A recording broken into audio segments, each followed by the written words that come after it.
if you got two sides opposing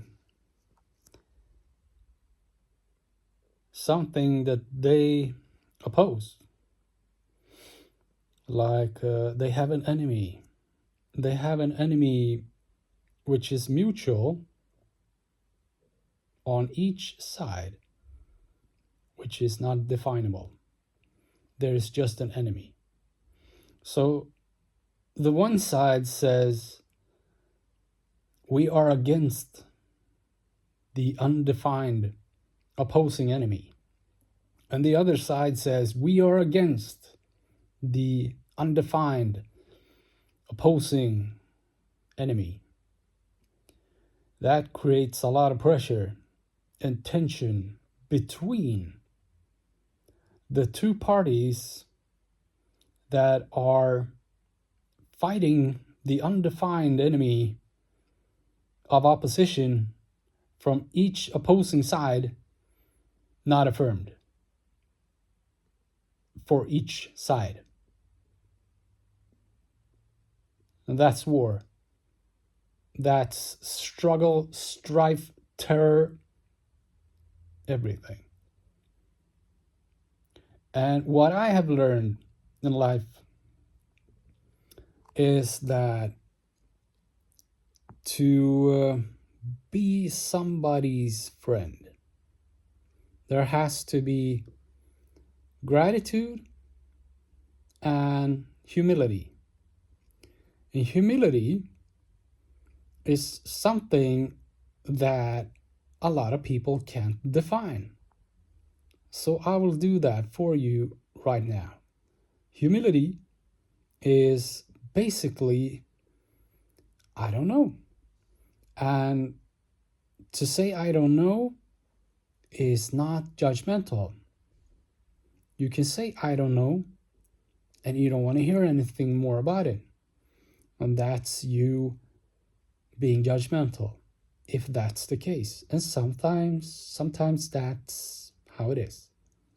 It's dependable in context regarding what is suitable for the experiencer, experienced or not, in relation to maturity and moral, especially sexuality, and might not be of a necessity as to share more, because this will not enrich them as to make them humble and grateful as a friend, but confuse them further as to make them question a lot of things, which involves a lot of other people, and eventually they might feel a certainty about some undefined opposition.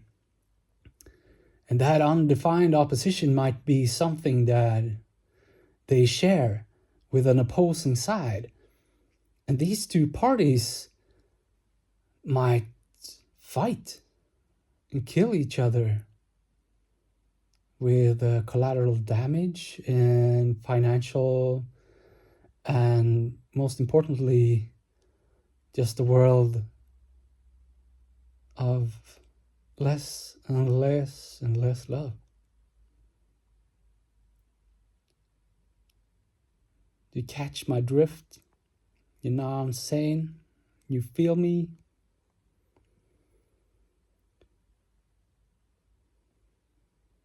You feel me? To be humble is to be able to have drawn something on a piece of paper, and it's something. I am not saying anything about it like that. It's something on a piece of paper, and the rest of the world is not in comprehension as to symbolically or like easy metaphorically understand what is drawn on the paper. So the paper can be flipped. It can be swapped for a new paper. A fresh, clean, new paper. One sheet. And then you can say, I know, because I know what I feel. But perhaps I wasn't as clear as I could have been with my communications as to be symbolic and perhaps a little metaphorical as to make something artistic, because that's a little bit more fun than just a manual. And a lot of people will understand what I'm trying to communicate. And that's success. That's success. If you want to communicate a song, if you want to make a song, and that song is just distortion and screaming, and it sounds like people being grinded in hell. And you say, this is like Christina Ricci, I believe her name is, 1,000 years. The equivalent for me. It's not. That's a lie. It just is. You can make a love song. You can make a song of terror. But it is what it is. And what it is not an opinion. It's not a judgment. It's not an idea. It's not about the structure. It's not about the production. It's not about the mastering. It's not about anything of that.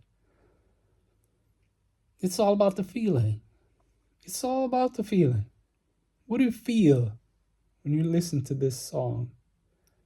And maybe you want to bring some cheese and crackers. I don't know. And that's all right. But for me, that song is beautiful. It's the most beautiful song I know. But some don't agree with me.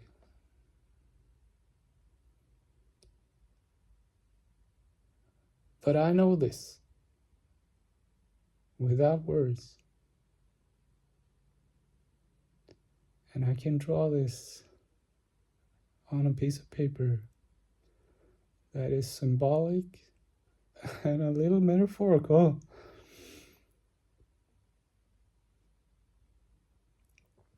And I believe that a 1.5-year-old and somebody taking their last breath with everybody in between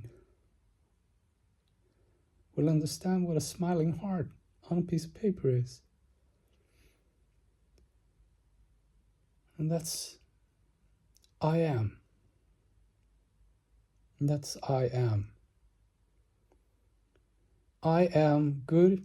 I am beautiful. I am kind. I am a friend. I am a loving guy. I am giving. And I am is something that you can say as well. And what you say after that, and what that makes you feel, is what you feed yourself with. And when you do that often enough, and dedicate your devotion to emotion, then you become, in your own perception, without comparison, something that I describe as pride, proud, in the hands of honor. That's love. And you might call yourself a champion. I do. Like my grandma called me, but she called me a champignon, which is a mushroom. But I got it anyway. Thank you. Thank you for watching this. Please check out the Facebook pages and the video clips and the music and Transmutation.se and Key and Peele. I love you. Bye.